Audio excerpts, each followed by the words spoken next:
안녕하세요. 오늘도 사연 살롱을 찾아주셔서 감사합니다. 저는 결혼 6년 차가 된 여성입니다.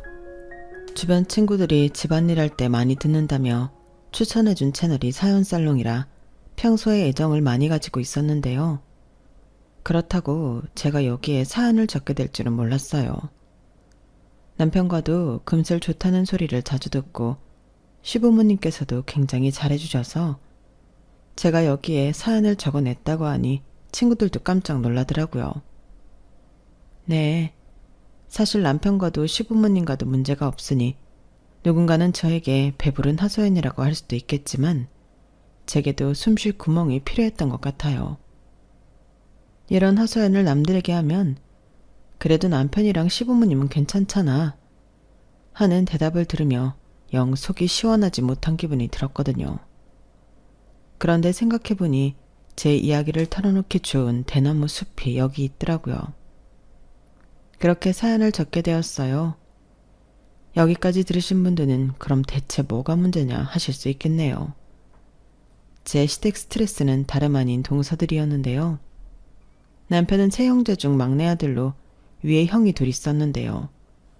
안 그래도 위로 형만 둘이면 형들에게 이리저리 치이며 크기 마련인데 남편에게는 특이사항이 더 있었어요.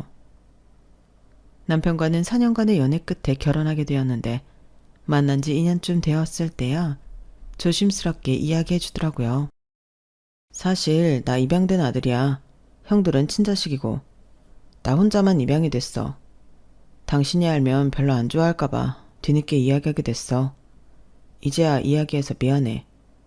미안할 게 뭐 있어. 그거 알게 된다고 해서 우리 사이가 달라져? 오빠는 여전히 나한테 최고의 남자친구인데 그렇게 말해주니 참 고맙다. 혹시나 우리가 결혼하게 되거나 할 때 너희 집에서 안 좋아할 수도 있으니까 미리 말해두는 편이 좋을 것 같아서. 글쎄 뭐 싫어하는 집도 있겠지만 우리 집은 아니야. 그래도 어머님 아버님이 정말 감사하시다. 오빠 사랑 많이 받잖아. 남편이 직접 이야기해주기 전까지 입양할 거라곤 상상도 할 수 없었을 만큼 남편은 집에서 사랑을 듬뿍 받고 자란 아들이었어요. 다소 집안의 골칫거리로 자란 두 형들에 비해 남편은 서울에 있는 4년제 대학을 졸업하고 대기업에 다니는 성실한 아들이었거든요. 첫째 형은 부모님 돈을 빌려 요식업 사업을 하다 말아먹어 빚을 잔뜩 떠안고 있었고 둘째 형은 소규모 도매 유통업을 하다 부도가 나서 아예 시아버님 댁에 같이 살고 있었어요. 조금 나중에 알게 된 사실로는 거래처 돈을 떼먹고 도망친 전적도 있다고 하더군요. 그 일 때문에 가족 간의 분열이 심하게 있었고 둘째 형은 가족들 사이에서도 신뢰가 많이 떨어져 있는 사람이라고 들었어요. 솔직하게 이야기하자면 처음 그 이야기를 들었을 때 조금 답이 없는 집안이라고 생각하긴 했어요. 인생 살면서 도전하는 일이 전부 성공할 수 없는 노릇이고 실패야 얼마든지 할 수 있다고 생각했지만 두 형이 보여주는 모습은 실패 후 주저앉아 부모님의 등골을 빼먹고 있는 모습이나 다름없다고 생각했거든요. 그 때문에 당시 사귀고 있던 남편을 잠깐 의심했던 적도 있었어요.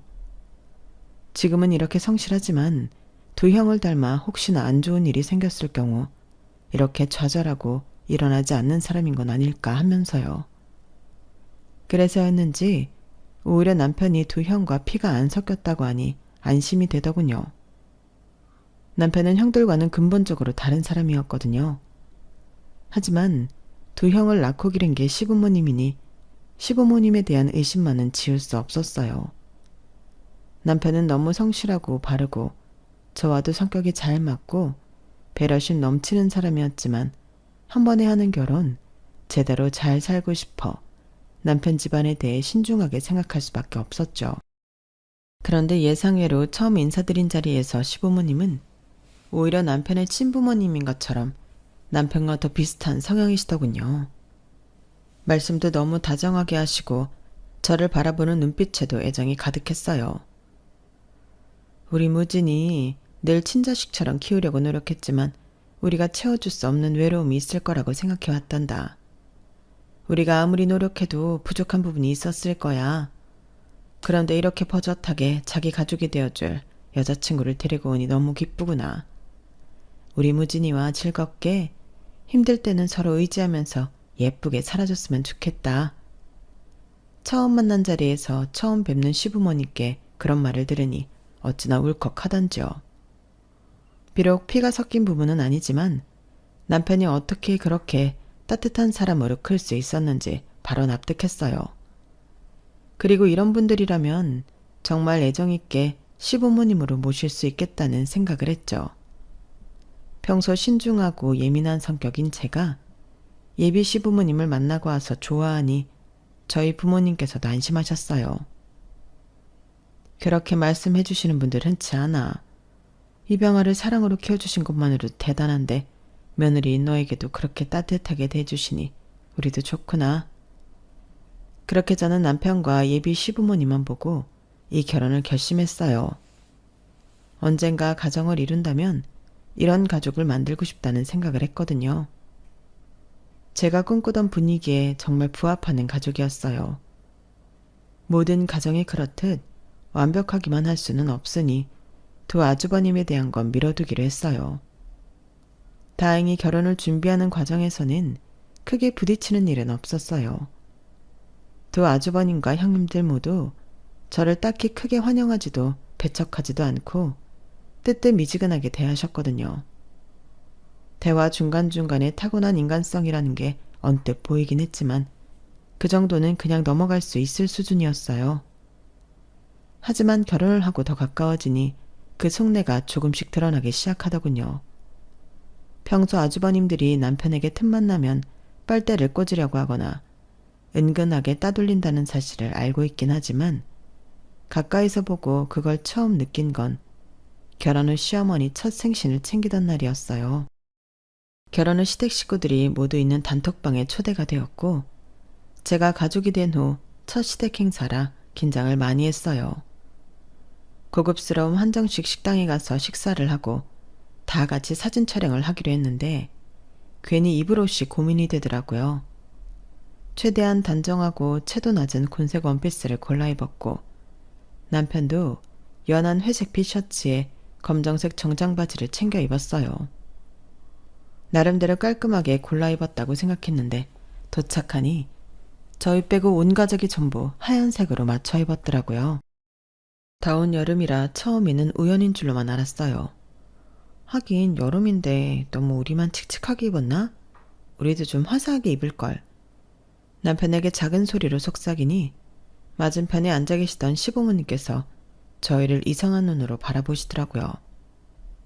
아주버님과 형님들 역시 식사하는 내내 저희 둘을 보고는 킥킥대며 비웃는 듯한 느낌을 지울 수가 없었어요. 내가 잘못 느낀 건가? 기분 탓인가 싶어 남편 얼굴을 봤지만 남편 역시 영문을 몰라 어리둥절하더군요. 식사가 끝나고 다 같이 사진을 찍기로 했던 것 때문에 잠시 앉아서 기다리고 있는데 갑자기 다들 가방을 챙겨 나가시더라고요. 동서 왜 꾸물거려? 얼른 일어나 늦겠어. 네? 형님, 사진 찍고 가신다고 하지 않으셨어요? 동서 지금 장난해? 여기서 사진을 찍자는 거야? 지난번에 밥 먹고 다 같이 사진 한 장 찍으시겠다고. 아니 무슨 이런 데서 찍어 엄마 생신인데. 스튜디오 예약했으니까 얼른 일어나. 시간 맞춰 가야 되니까. 네? 스튜디오요? 동서는 대체 우리 말을 뭘로 듣는 거야? 뭘 처음 듣는 척이야. 다 말해줬잖아. 저는 전달을 못 받았는데요. 그래? 이상하네. 우리 남편이 막내한테 직접 전달하겠다고 했는데? 뭐야? 그럼 그래서 이렇게 입은 거야? 난 또. 첫째 형님과 둘째 형님이 제 옷차림을 위아래를 훑더니 신나게 웃기 시작하더라고요. 그제서야 깨달았어요. 스튜디오를 간다는 말도 가족사진이라 일부러 드레스 코드를 맞춰 입기로 한 것도 저희 부부만 쏙 빼고 자기들끼리만 이야기했다는 사실을요. 아유 미안해. 나는 무슨 어머님 생신인데 왜 이렇게 칙칙하게 입고 왔나. 결혼하고 첫 행사인데 우리 기선제압이라도 하려고 했나 했지. 어머 형님도 그렇게 생각하셨구나. 저는 시댁에 대한 반항? 뭐 이런 건 줄 알았잖아요. 아우, 그런데 이걸 어떻게 해? 오늘은 어머님이 주인공인데 사진 찍으면 두 사람밖에 안 보이겠다? 뭐 어때요? 막내 도련님도 이제 부인이 생겼는데 그 기념으로 화려하게 신고시켰다고 치죠 뭐. 우리야 괜찮지만 어머님 생신 기념으로 찍는 건데 좀 그렇잖아. 우린 분명히 막내 도련님한테 전달했는데 이상하네. 막내 도련님이 우리랑 옷 맞춰 입기 싫으셨나? 동서가 막내 도련님한테 말 좀 잘해줘. 막내 도련님이 우리 집안에서 안 그렇게 생겨서는 제일 이단하거든. 막내 도련님 사람 참 순하고 착해 보이지? 근데 보이는 것만큼 그렇지가 않아. 가족끼리인데도 피가 안 섞여서 가족으로 생각을 안 하는 건지 뭔지 은근히 독하고 냉철하다니까? 동서도 뭐 결혼 생활 하다 보면 알겠지만 말이야. 아우 됐어. 이제 신혼이라 좋아 죽을 부부한테 그런 소린 왜 해? 우리가 맨날 경고해봐야 귀 들리겠어. 부부를 1년은 같이 지내봐야 알지. 저 깍쟁이 같은 막내 도련님이 누구랑 결혼할지 참 궁금했는데. 동서, 결혼 생활 힘들면 언제든 연락해. 동서들끼리 친하게 지내면 좋잖아. 형님들은 나름대로 저와 친해지자는 듯 손 내미는 척 마무리했지만 그날 하루 종일 기분이 정말 안 좋았어요. 그 태도는 누가 봐도 고의적이었거든요. 철없는 어린 중고등학생들도 아니고 성인이 된 지도 한참 지난 어른들이 누군가를 괴롭히려는 목적으로 이런다는 게 믿겨지지 않더군요. 결국 그날 사진은 저와 남편 두 사람만 초대받지 못한 손님들처럼 시커멓게 나왔고 남편은 감정적으로 크게 내색하진 않았지만 쓸쓸해 보였어요. 여보, 미안해. 내가 이야기를 들었는데 잊어버린 것 같아. 괜히 당신까지 민망하게 됐네. 여보, 거짓말하지 말고 똑바로 말해줘. 이야기 전에 들은 거 없지? 당신이 그런 거 잊어버릴 사람이 아닌데. 그리고 그런 게 있으면 단톡방에 말해주는 게 맞지. 누가 봐도 우리 모르라고 일부러 이야기 안 한 거잖아. 원래 분위기가 이래? 나도 알려줘야 대비를 하지. 그래도 형수님들이 당신이랑은 친하게 지내려고 하는 것 같은데 너무 그렇게 나쁘게 생각하지 마. 안 그러면 당신도 너무 우리 집에 올 때마다 스트레스 받을 거 아니야? 내가 예전에 형들이 돈 빌려달라고 해서 몇 번 빌려준 적이 있었는데 한 번씩 빌려주고 나니 그래도 된다고 생각했는지 자꾸 빌리려고 해서 형들한테 한 번 제대로 선 그은 적이 있거든. 빌린 돈 다 갚고 더 빌리라고. 그때부터 형수님들까지 날 대놓고 안 좋아하기 시작하셨어. 뭐? 그런 이유로 사람을 이렇게 대한다는 게 말이 돼? 동생이면 무조건 형들한테 돈 빌려줘야 해? 그건 아니잖아. 나도 그렇게 생각하는데 말이 통해야 말이지. 형이나 형수님들은 급한 불 끄고 싶은데 그나마 이 집에서 안정적으로 돈 벌고 있는 내가 외면하니 괘씸하다고 생각한 것 같아. 뭐 이해가 안 가는 건 아니야. 그래도 내 입장에선 거절 안 하면 영영 안 끝날 것 같았어. 나도 내 미래를 생각해야 하니까. 당연하지. 당신이 그런 것도 거절 못하는 사람이었으면 나 이 결혼하지도 않았을 거야. 그래도 정말 사람들이 질이 나쁘다. 애들끼리 왕따시키는 것도 아니고. 그렇게 기죽어 있을 필요 없어 여보. 이제 당신은 혼자가 아니잖아. 남편은 정말 진심으로 고마워하더군요. 차마 남편에게 말은 못했지만 거의 처음으로 제대로 대화해보는 거나 다름없는 자리에 남편과 저를 이간질하려고 간보는 것부터가 정말 글러먹었다고 느껴졌거든요. 미운 털 제대로 박히는 한이 있어도 제대로 선 그어야겠다 싶었죠. 그동안 남편 혼자 이런 분위기 속에서 얼마나 힘들고 외로웠을지 생각하니 차라리 제가 더 나서서 남편이 혼자 견디던 이 어이없는 분위기를 다 떠맡아버리는 게 낫겠다 싶더라고요. 남편에겐 아무리 미워도 함께 커온 형제지만 저에겐 당장 연 끊어도 상관없는 사람들이었으니까요. 하지만 그렇게 마음을 먹었음에도 시부모님을 볼 때마다 마음이 약해졌어요. 그 일이 있던 다음 날 어머님께서 그 일을 내내 마음에 담아두고 계셨는지 직접 전화하셔서 사과까지 하셨었거든요. 애들 어린 시절에 입양하지 말라고 반대하는 걸 내가 눈에 밟혀서 무진이를 입양했거든. 그런데 무진이가 참 순하고 어릴 때부터 말썽 한 번 안 부리고 공부까지 잘했으니 미워할 구석이 어디 있었겠어? 우리도 아무리 친자식 따로 있다지만 같이 키우는데 무진이 같은 애는 안 예뻐하고는 배길 수가 없다구나. 쟤들 딴에는 내 배로 낳은 자식도 아닌데 자기들보다 더 이뻐하는 걸로 보이니 어릴 때부터 어찌나 질투를 하던지. 거기다 커서도 셋 중에 이렇게 제일 잘 살고 있으니 아직까지도 무진이만 보면 그렇게 셈이 나는 모양이다. 우리 집 식구가 된 지 얼마 되지도 않았는데 벌써 이런 부탁을 하게 되어 정말 미안하지만 그러려니 하고 넘겨주련? 다 내가 자식들을 잘못 키운 탓이다. 아니에요, 어머님. 어머님이 이 사람을 얼마나 잘 키워주셨는데요. 그런 말씀 마세요. 형님이랑 아주버님들이 질투하시는 건 말씀 들어보니 왜 그러시는지는 알겠네요. 그래도 부당한 건 부당한 일인 것 같아요. 너무 선을 넘으시면 저도 그땐 어떻게 나가게 될지 모르겠어요. 그래도 어머님 아버님 입장 생각해서 최대한 부딪히지 않게끔 노력해볼게요. 이해해줘서 고맙구나. 그렇게 말해주니 우린 그걸로 충분하다. 그렇게까지 말씀하시니 마음이 안 녹을래야 안 녹을 수 없더라고요. 좀 황당하고 어이없는 사건이긴 했지만 남편과 시부모님을 봐서 최대한 참아보기로 했어요. 그래도 확실히 짚고 넘어가야 할 건 짚고 넘어가야 하는 성격이라 단톡방에는 따로 말해뒀죠. 형님들, 아주버님들, 지난 일은 저희도 조금 당황스러웠어요. 앞으로는 가족끼리 중요하게 전달해야 할 내용은 이제 이 방에 꼭 공유 부탁드려요. 맞추기로 한 옷색을 저희만 안 맞추니 아쉽잖아요. 왜? 그것도 그건 나름대로 신입 느낌 나고 좋던데 뭐. 드레스 코드를 또 맞출 일이 있겠어? 우리도 그냥 안 하던 거만 해본 거지. 어쨌든 구두를 이야기하신 부분은 확인이 안 되니 꼭 이 방에 공지해 주세요. 말이 안 통하는 것 같아 단칼에 잘라 말하니 단톡방이 금세 조용해지더군요. 그때 뭔가 심기가 상했겠거니 싶긴 했지만 같은 일이 발생하지 않게 하려면 어쩔 수 없었어요. 그래도 다 같은 어른인데 이 정도 단호하게 이야기하면 알아듣겠지 싶었죠. 그런데 동서들의 황당한 행동은 종류도 다양하더군요. 결혼 초반이라 저희 부부 빼고 다들 아이가 있었어요. 조카들이 아직 다 어린 나이라 부모가 미운 거랑은 별개로 아이들은 참 귀엽더라고요. 저도 아이들을 참 좋아하는 성격이고 저희 집안에서는 제가 맞으라 아직 조카가 없어서 처음 생긴 시조카들이 너무 예뻤어요. 그래서 만날 때마다 작은 장난감이라도 시조카들 선물까지 하나씩 챙기곤 했었죠.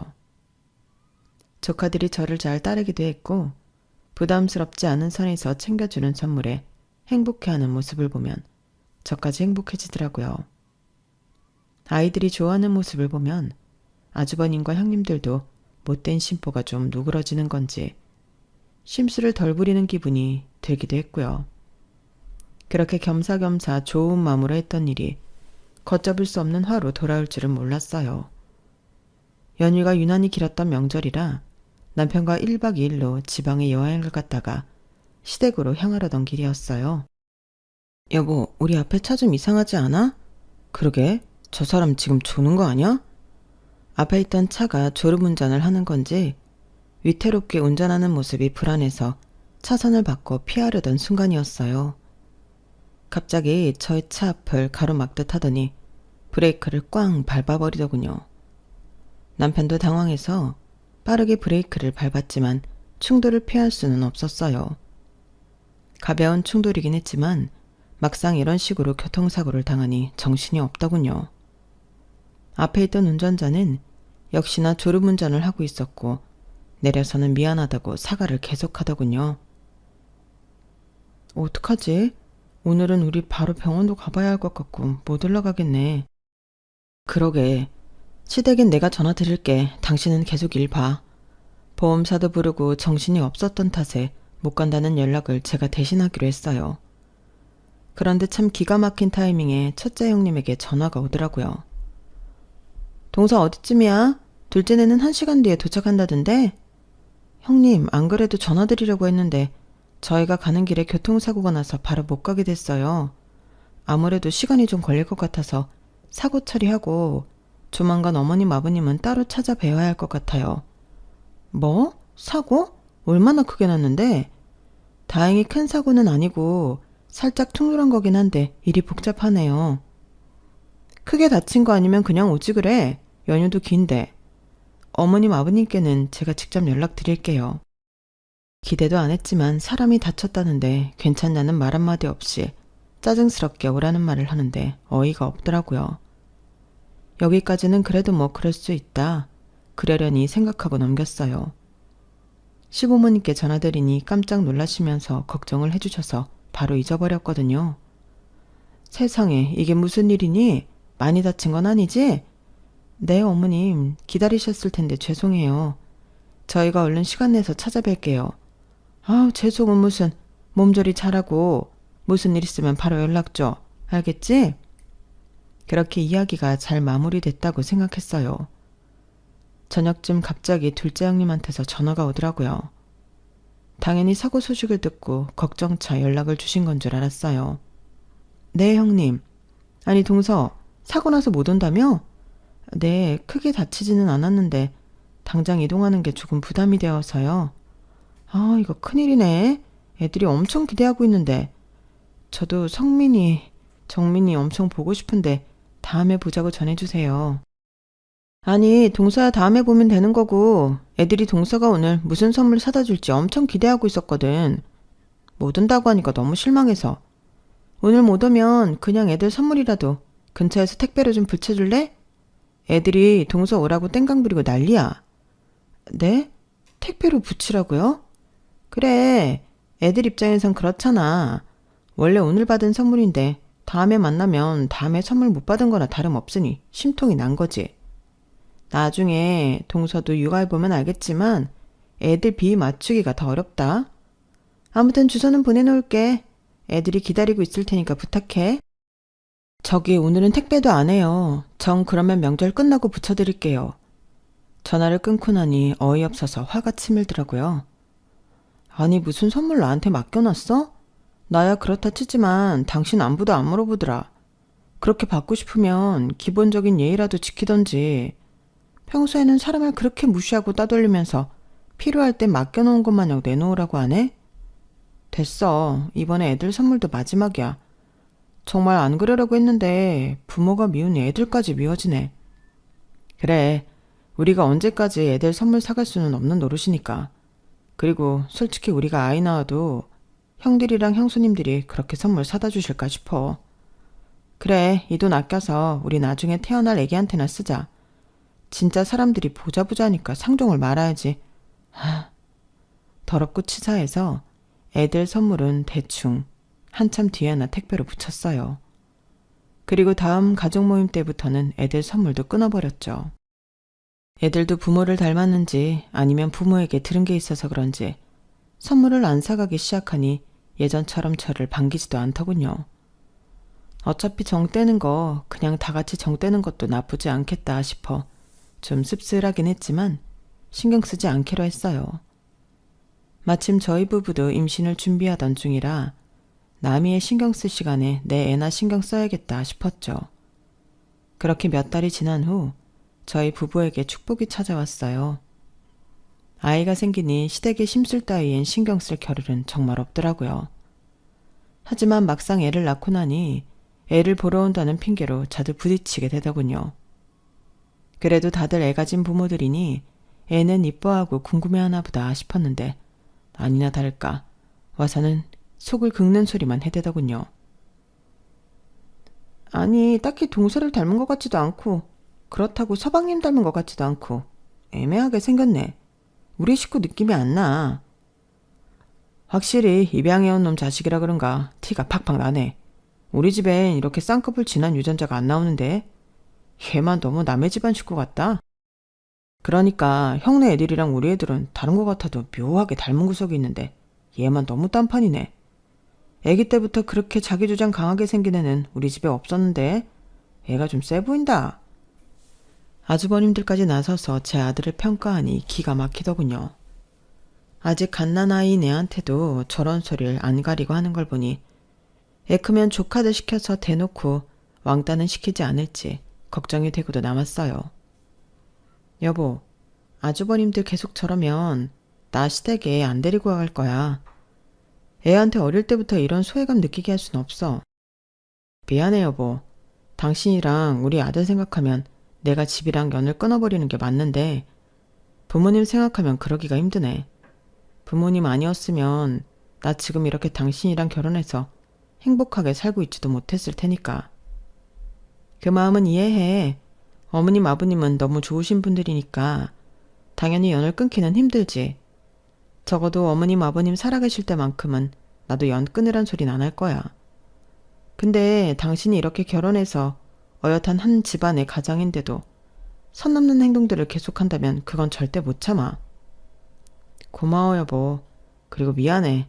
괜히 이렇게 태어나서 당신까지 힘들게 만들고.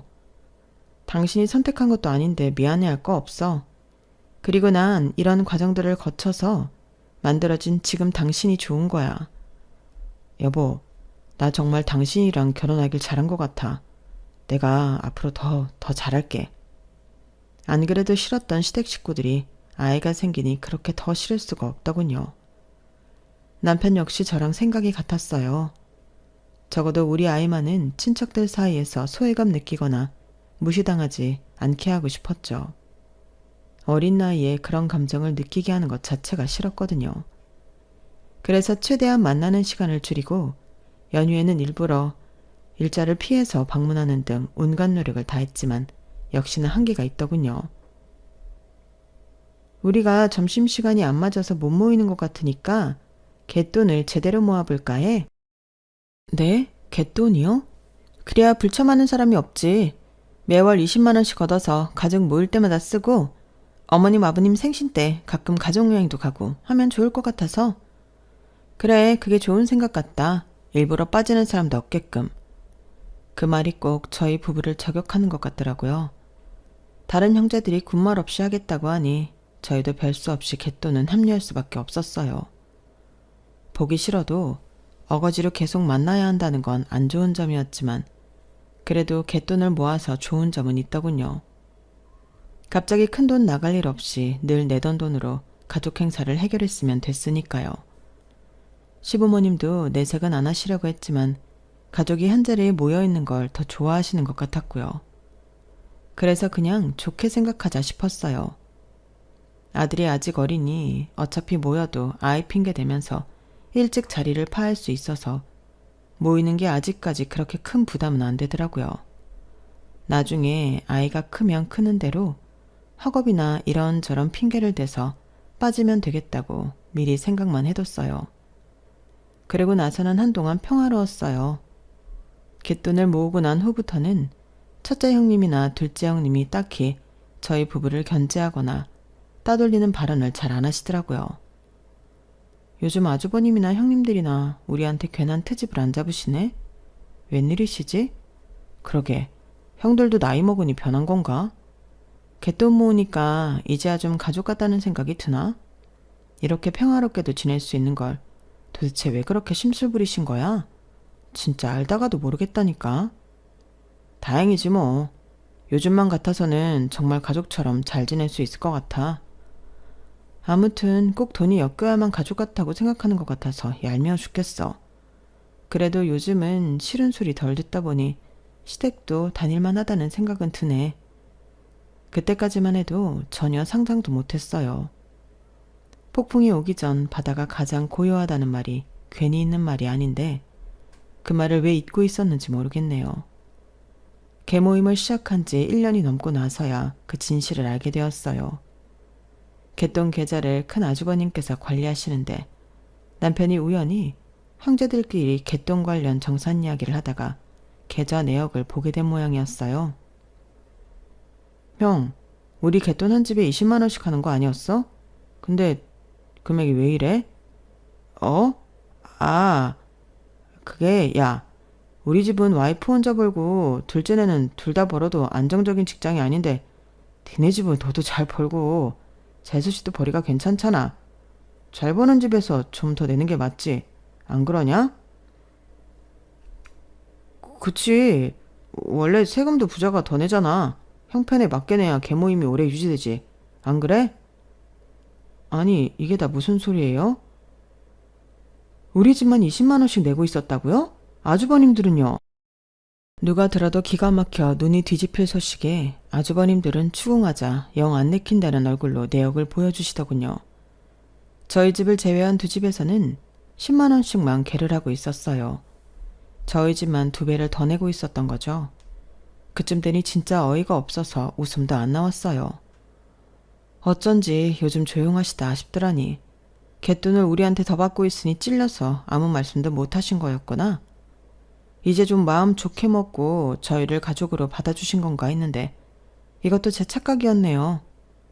하긴 두 집에서 합쳐서 낼 걸 우리 집에서 내고 있었으니 괜히 밉보였다가 좋을 거 없었겠네요.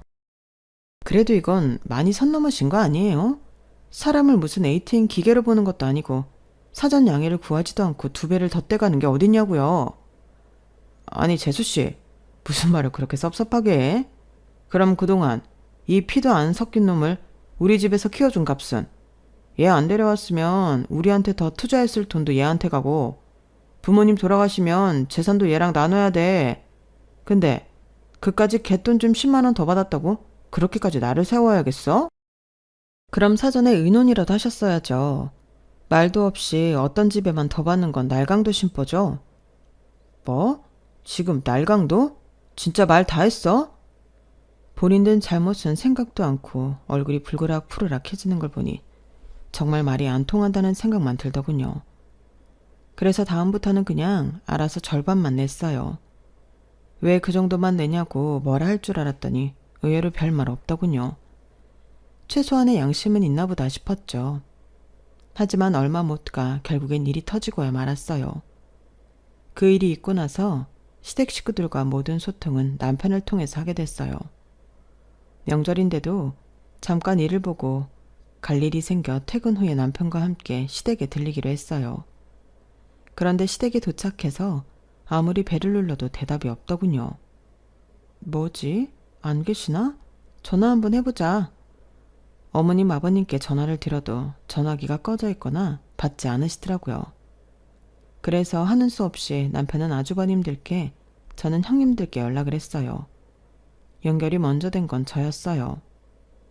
형님들 어디 계세요? 저희 집 앞인데 아무도 안 계셨어요. 어머, 우리가 말 안 했나? 우린 공항이에요. 네? 공항이요? 어머님 아버님 모시고 이제 한국인데 마침 딱 전화가 왔네. 생각보다 너무 일찍 도착했다. 어디 갔다 오시는데요? 여행 다녀오신 거예요? 그런 말은 전해 들은 적이 없는데. 아니, 갯돈도 많이 모였겠다. 어머님 아버님도 오랜만에 구경도 시켜드리고 싶고 그래서 같이 푸꾸옥 모시고 가서 효도 여행 좀 했어. 아니 뭐 갯돈으로 가셨다고요? 응, 그럼 뭘로 가? 이럴 때 쓰려고 모은 거 아니야? 그걸 저희한테 말도 안 하고 저희만 쏙 빼놓고 다녀오셨다고요? 아니 뭐 설마 같이 가고 싶었어 동서? 나는 저번에 동서가 우리한테 화내길래 우리랑 여행 가기 싫어할 줄 알고. 그리고 효도 여행이 말이 여행이지 얼마나 힘든데. 우리가 동서 못까지 대리 효도했으니 너무 걱정은 마라. 진짜 보자 하니까 너무 뻔뻔하네. 갯돈을 그렇게 상의도 없이 마음대로 쓰는 건 횡령이에요. 아세요? 가뜩이나 그렇게 모은 돈 저희 부부 지분이 제일 높은데 그걸 상의하지 않는다고요? 그리고 우리가 일찍 도착하지 않았으면 계속 숨길 생각이셨죠. 어떻게 하다 이런 행동까지 하세요? 아, 내 입에서 꼭 이런 소리 나오게 만드네 동서는. 그냥 우리도 가정여행 한번 가보고 싶었다. 왜? 솔직히 까놓고 말해서 네 남편이 우리 가족은 아니잖아. 피 한 방울 안 섞였는데. 어차피 같이 가자고 해도 싫었을 거면서 왜 이래? 돈 때문에 이러는 거야 지금? 자꾸 돈돈거리면서 돈 밝히는 걸로 몰아가고 싶으신가 본데 지금 진짜 돈 밝히는 건 형님들이랑 아주버님들인 거 모르세요? 평소엔 피 안 섞였다고 가족 취급도 안 하면서 돈 모을 때만 잘 버는 사람이 더 내라니. 가족이라니 떠드는 거 진짜 꼴값이에요. 야, 이 집에서 네 남편 다 키우고 인간 만드는데 얼마가 들었는데 겨우 그것 좀 썼다고 난리야. 그 돈 우리만 쓰고 놀았니? 다 어머님 아버님한테도 들어간 거야. 네, 어머님 아버님한테 들어간 건 하나도 아깝지 않은데요. 형님들, 아주버님들 배불렀다고 생각하니 짜증이 나서요. 어릴 때부터 제 남편 무시하고 따돌리기나 했던 사람들한테 내가 힘들게 번 돈 한 푼도 투자하고 싶지 않거든요. 어쨌든 전 그 돈 돌려받아야겠으니까 절차대로 진행할게요. 뭐 절차? 그래, 뭐 할 수 있으면 해봐. 가족끼리 갯돈 쓴 거 가지고 네가 뭘 할 수 있는데. 갈 때까지 가보자고. 누가 손해인가. 그때였어요. 늘 묵묵부답으로 참고 있던 남편이 전화기를 빼앗아 들더군요. 네, 그러시죠. 갈 때까지 간다는 말 함부로 하는 거 아니라는 거 깨닫게 해드릴게요. 그렇게 전화가 끊어지고 저도 잠시 멍해졌어요. 여보, 나야 당신 식구들 안 봐도 그만이라지만 괜찮겠어? 나도 이제 내 식구 생겼는데 당신이 더 소중해. 형수님들이 당신한테 저럴 이유 없어. 그동안 부모님 봐서 참았지만 이제 나도 내 식구 지켜야지. 연애기간, 결혼기간 다 합쳐서 남편이 그렇게 화난 얼굴은 처음 봤어요. 화가 난 건 저도 마찬가지였지만 남편이 그렇게까지 나서줄 줄은 몰랐거든요. 아무리 그동안 가족에게 소외를 느껴도 입장 바꿔 생각하면 이해 안 가는 것도 아니라며 속 좋게 굴던 사람이었어요. 그런 사람도 이렇게 머리 끝까지 화가 날 수 있구나 싶었죠. 남편은 말로만 그런 게 아닌 정말로 행동으로 보여줬어요. 법적 자문을 구하러 다니더니 갯돈 횡령도 민사소송이 가능하다는 걸 알아왔더군요. 그동안 모아왔던 갯돈 이체 내역과 사용처, 관련 대화 등을 열심히 수집해 소송에 들어갔어요. 너무 명백한 증거들이 많았기 때문에 생각보다는 상황이 쉽게 돌아가더군요. 법원에서 지급 명령을 내렸고 불이행 시에는 강제 집행을 하게 될 상황까지 이어졌어요. 그쯤 돼서야 정신이 돌아왔는지 형님들과 아주버님들이 매달리기 시작하더군요. 막내야, 알잖냐, 우리 형편 어려운 거. 시간을 좀 줘라. 우리가 그걸 갑자기 갚을 형편이 어떻게 되니? 그거 갚을 능력이 됐으면 이런 일도 안 생겼지. 안 그러냐? 한 번만 눈 감아주세요, 서방님. 아무리 화가 났어도 가족끼리 말로 푸셔야지. 이렇게 피도 눈물도 없이 법으로 가는 게 어딨어요? 웬만한 남끼리도 이렇게는 안 해요. 늘 저와 이 사람을 외부인 취급하던 건 형님들과 형수님들인데요. 아무리 같이 어울리려고 노력해도 늘 무시하고 필요할 땐 가족, 없을 땐 이방인 취급하는 것에 이제 실문났습니다. 저한테만 그러는 건 참아왔어도 나도 결혼하고 가정이 생겼는데 제 아내 볼 면목이 없어서라도 이제는 달라져야겠다는 생각이 드네요. 그렇게 원하시던 외부인 취급 받아들이고 남남처럼 서로 선 잘 지키고 사시죠. 그동안 빌려가서 갚겠다고 말로만 했던 돈들도 다 제대로 받아야겠습니다. 네? 지금 갯돈 쓴 건 또 어떻게 갚을지 막막해 죽겠는데 그 돈까지 어떻게 다 계산을 하려고요? 진짜 이러지 말자고요. 잘 지낼 수 있잖아요. 네? 경제적으로 필요할 때만 잘 지낼 관계라면 필요 없습니다. 그렇게 냉정하게 잘라낸 남편은 바로 소액 심판 청구를 준비했어요. 그렇게 추진력 있게 바로 진행을 할 줄은 저조차도 예상 못했던 일이었어요. 이번 일은 정말 형님, 형수님들이 선을 3개 넘었어. 결혼하고 당신까지 우리 집에서 내가 받던 취급받는 게 너무 미안했는데 더 이상은 못 참겠어. 당신 위해서라도 이 관계는 정리하는 게 맞는 것 같아. 냉정하게 생각하면 내가 감사한 건 부모님이지 형들은 아니니까. 그렇게 남편은 확실하게 형제관계를 정리했어요. 정리하는 과정에서 우리에게 울며 불며 매달리고 추하게 욕을 하기도 했지만 남편은 눈 하나 깜짝 않더군요. 그러게 사람이 선의를 베풀 때 잘 지냈으면 좋았을 것을. 형제들은 남편이 그동안 봐주고 있던 빌려간 돈까지 갚게 생기며 저희 집에 엄청난 채무가 생겼어요. 저랑 결혼하기 전에 빌려줬던 금액이고 당시에는 끝까지 받아낼 생각은 없었던 터라 그 돈을 받으면서 저희 형편은 더 여유가 생겼죠. 그 돈으로는 남편과 못 갔던 휴가를 가고 시부모님도 모시고 여행을 다녀왔어요. 마치 저희가 낸 갯돈으로 여행을 다녀오신 그분들처럼요. 비록 피는 안 섞였지만 함께 나고 자란 형제들을 끊어내게 된 게 안쓰럽기도 했지만 요즘은 차라리 후련해 보이네요. 저 역시 남편이 그런 말도 안 되는 대접을 받는 꼴을 보는 것보다야 남편을 진심으로 아끼고 사랑해주시는 시부모님만 모시는 지금이 훨씬 행복하고요. 백년 묵은 답답함이 한 번에 사라진 듯한 요즘, 이런 생각을 하곤 해요. 때로는 나와 내 가족을 위해 조금은 나빠질 줄도 아는 게 인생이란 생각이요. 제 이야기는 여기까지입니다. 여러분들 가족과 정말 행복하시길 바랍니다. 여러분, 사연 댓글에 응원과 현명한 조언 부탁드려요. 좋아요와 구독은 저에게 큰 힘이 됩니다. 오늘도 좋은 일 가득하세요.